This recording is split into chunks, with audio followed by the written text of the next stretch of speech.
You died last night. Every cell that carried yesterday's pain, every atom that vibrated with last week's failure, every molecule soaked in the poison of not enough, they surrendered to darkness. And this morning you were reborn, brand new, dripping with possibility, raw with potential. But here's the tragedy, the cosmic joke that breaks my heart every single day. You woke up and immediately picked up yesterday's corpse. You wrapped yourself in dead skin. You put on the same defeated thoughts like worn-out clothes. You looked in the mirror and saw a ghost instead of a god. Stop. Just stop. Because what I'm about to tell you isn't motivation. This isn't some feel-good nonsense that evaporates by breakfast. This is an excavation. We're digging up the ancient technology that Marcus Aurelius used while ruling an empire. The same primal truth that Seneca whispered to himself before walking into rooms full of enemies. The weapons that Epictetus forged in chains before becoming freer than kings. The Japanese have a concept called kintsukuroi, the art of repairing broken pottery with gold, making the breaks more beautiful than the original. Your mornings? They're your gold. Every single sunrise is your chance to make your cracks magnificent, to transform your scars into scripture, to alchemize your wounds into wisdom. Listen, I know you're tired. I know you've tried before. I know you've stood in front of the mirror and whispered affirmations that felt like lies. I know you've read the books, watched the videos, done the journaling, and still, you feel like you're drowning in shallow water. Like everyone else got the manual and you're just pretending to know the steps. But here's what nobody tells you. The Stoics weren't superhuman. Marcus Aurelius had migraines that would split his skull. Seneca was sick, exiled, betrayed. Epictetus was literally enslaved, his leg broken by his master. They weren't unbreakable. They were shattered men who discovered that morning that first conscious breath was where wars are won or lost. Not on battlefields, not in boardrooms, in the silent cathedral of your awakening mind. Your enemy isn't out there. It's the voice that greets you before you even open your eyes. The one that says, "Here we go again," before your feet touch the floor. The one that's already defeated you by the time you brush your teeth. And today, right now, we're going to strangle that voice with truth so sharp it cuts through decades of conditioning. I'm going to give you 5 declarations, not suggestions, not nice ideas. These are survival tools. Each one is a key that unlocks a different prison you've been living in without even knowing the doors were locked. But I need something from you first.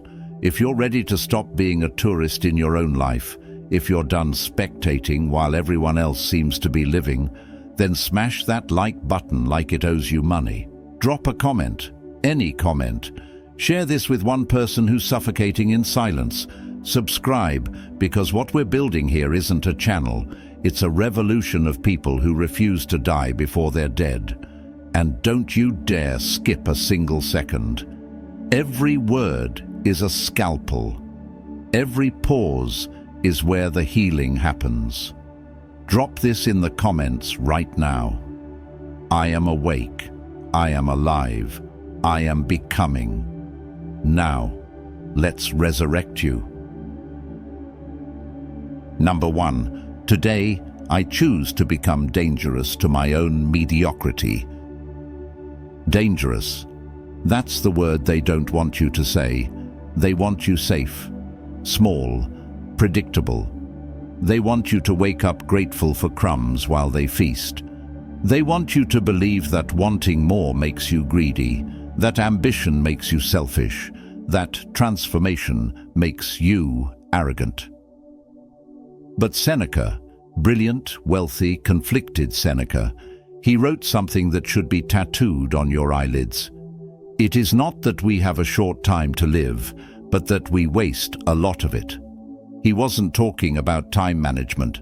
He was talking about the murder you commit every morning when you kill the person you could become and resurrect the person you've always been.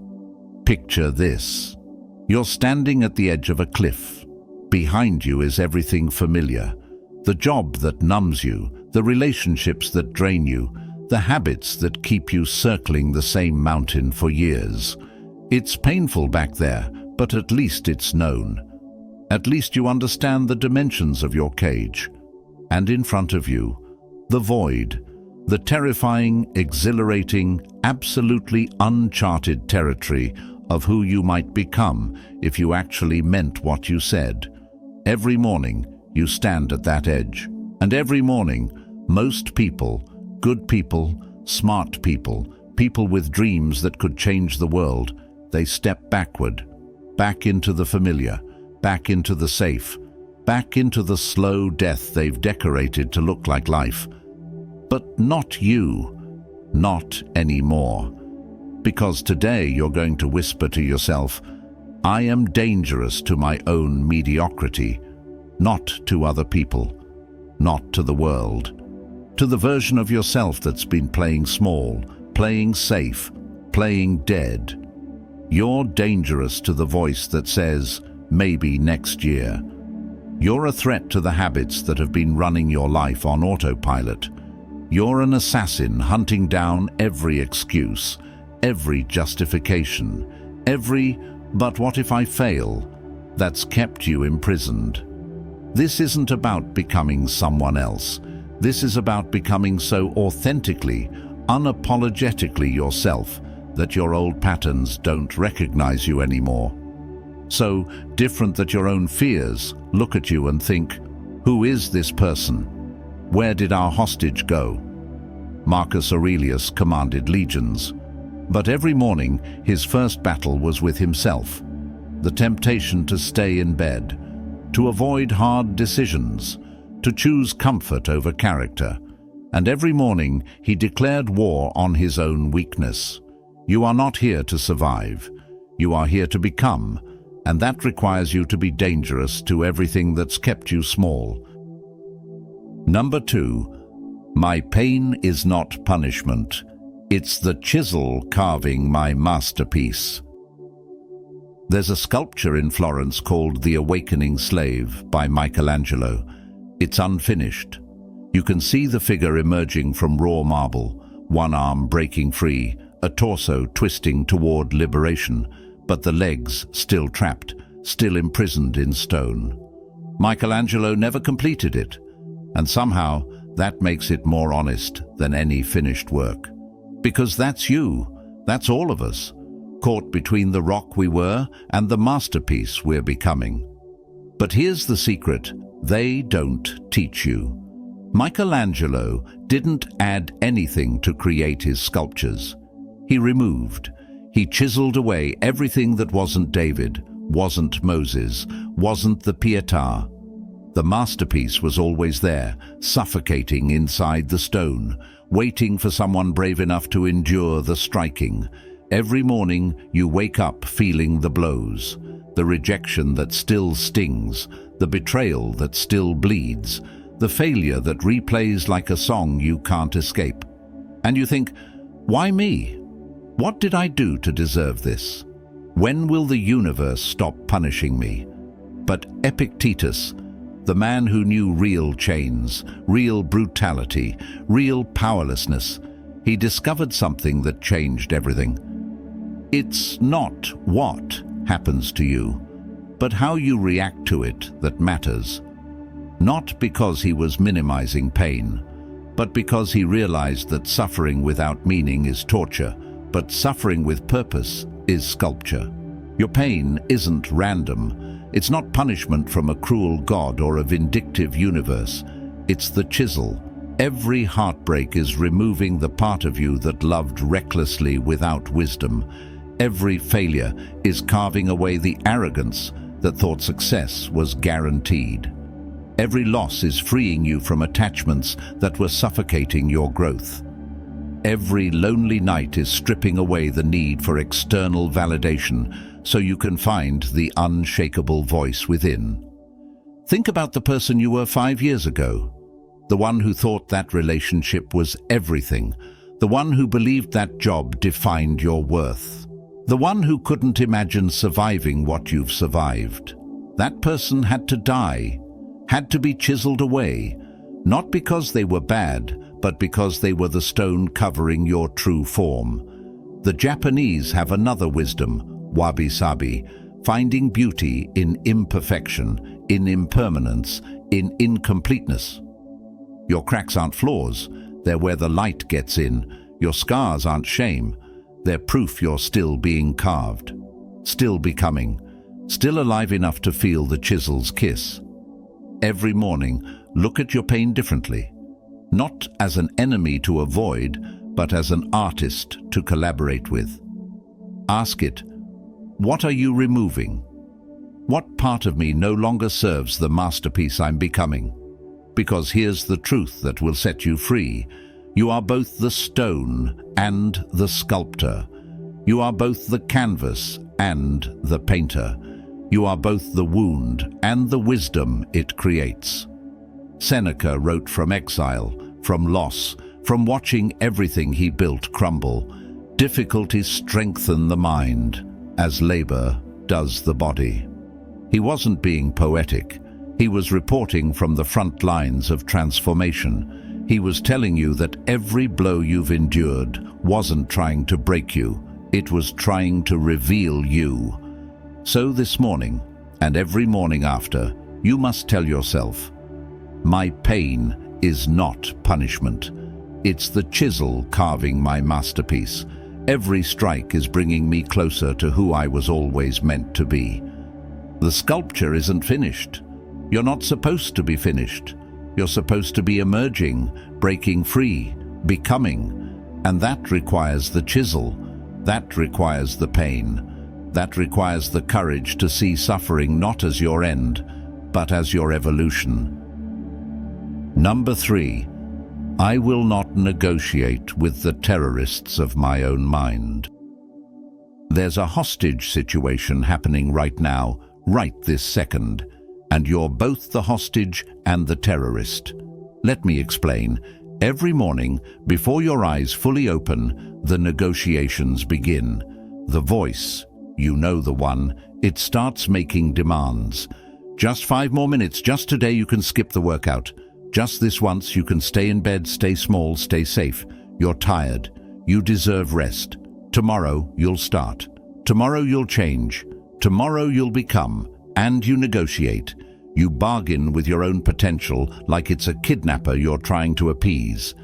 Okay, maybe not today, but definitely tomorrow. Maybe not this week, but next week for sure. Maybe not this year, but when things calm down, when I have more time, when I feel more ready, then I'll become who I'm supposed to be. Bullshit. Complete, absolute soul-murdering bullshit. Marcus Aurelius, the most powerful man in the known world, wrote in his private journals, not for publication, not for glory, but for survival. You could leave life right now. Let that determine what you do and say and think. This wasn't morbid.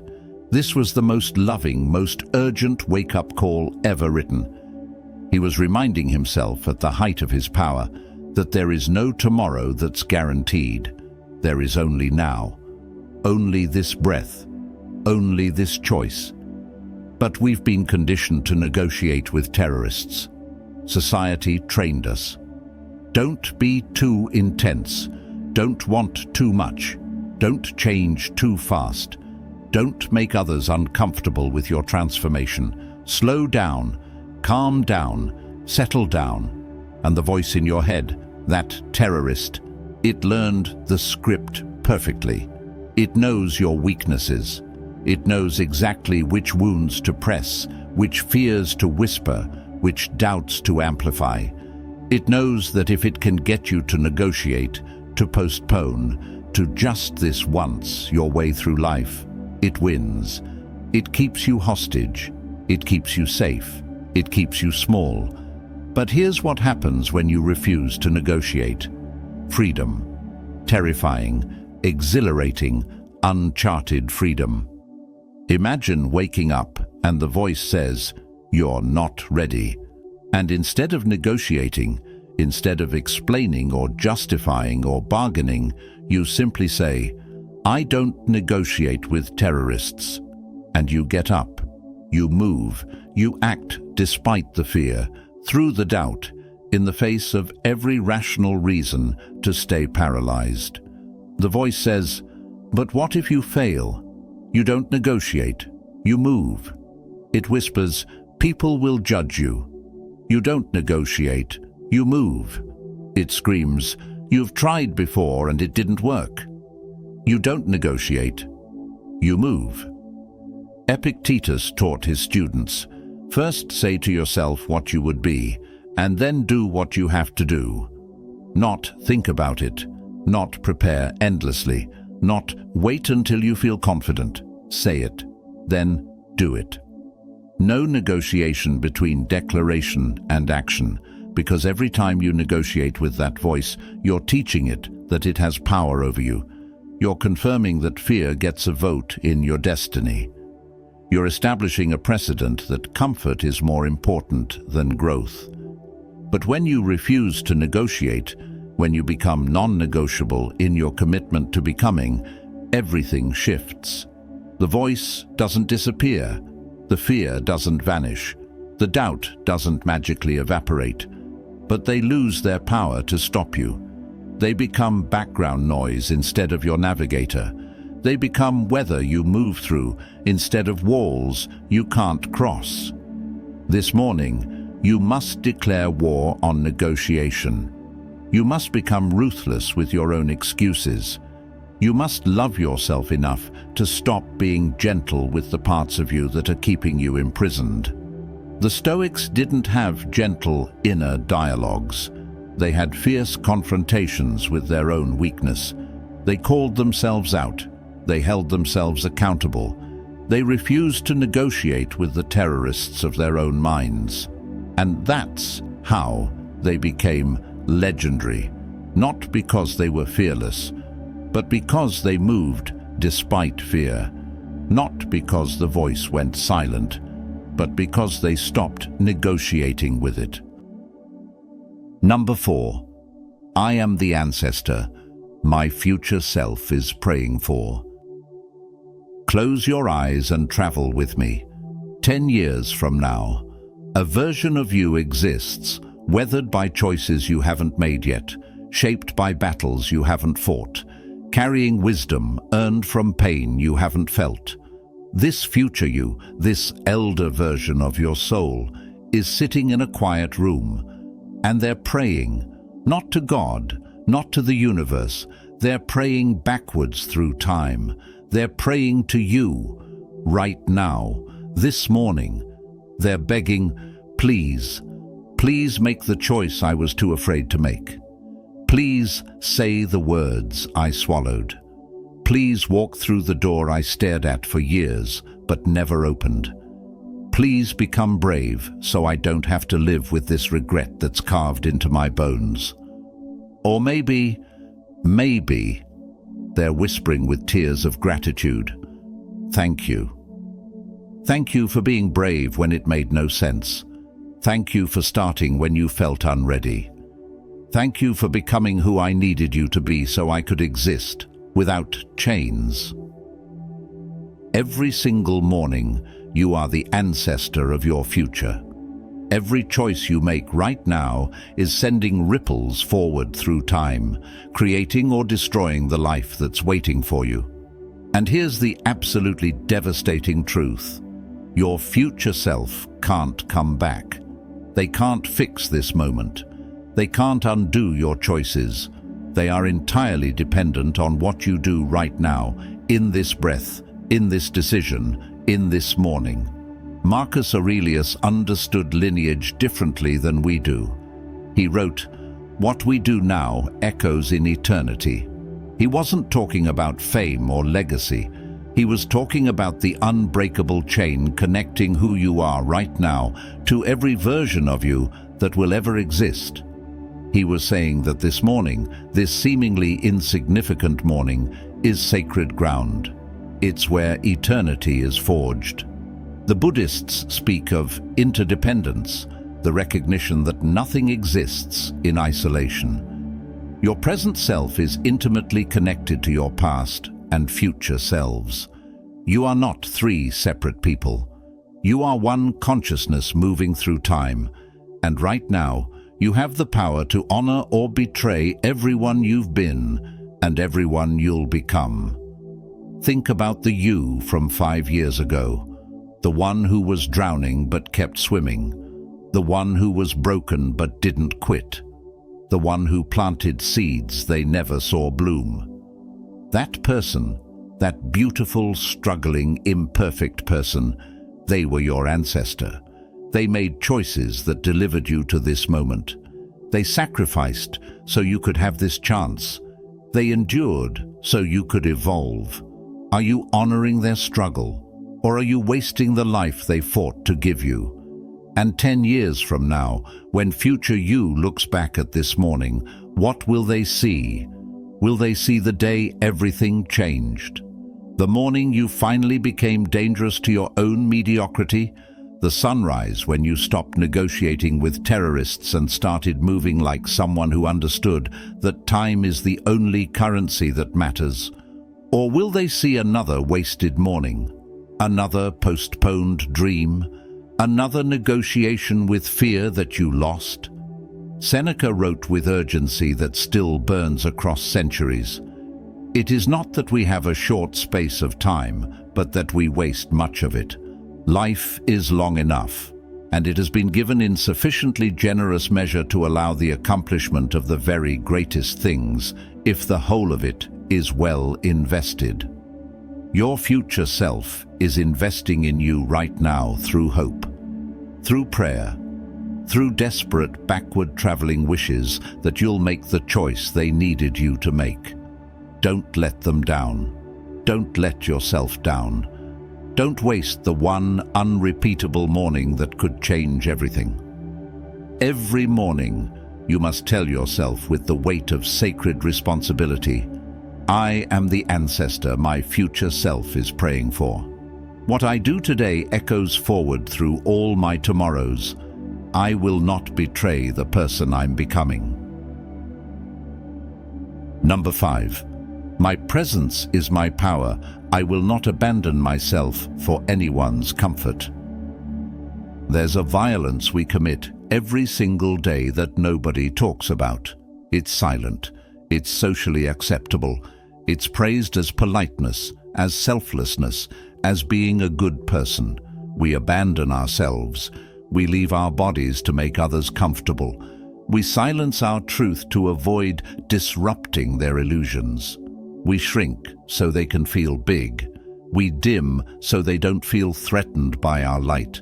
And every morning we wake up feeling like ghosts, haunting our own lives, present but not really there, breathing but not really alive. Epictetus was sold as property. His name literally means acquired one. He was someone's possession, but he discovered something that his owner, his master who had everything, would never understand. No one can take away your will. No one can touch that. Even in chains, Epictetus was more free than kings, because he refused to abandon himself. Your presence, your full, unapologetic, unedited presence, is your power. Not your productivity, not your achievements, not how much you can do for others, or how small you can make yourself to fit into their expectations.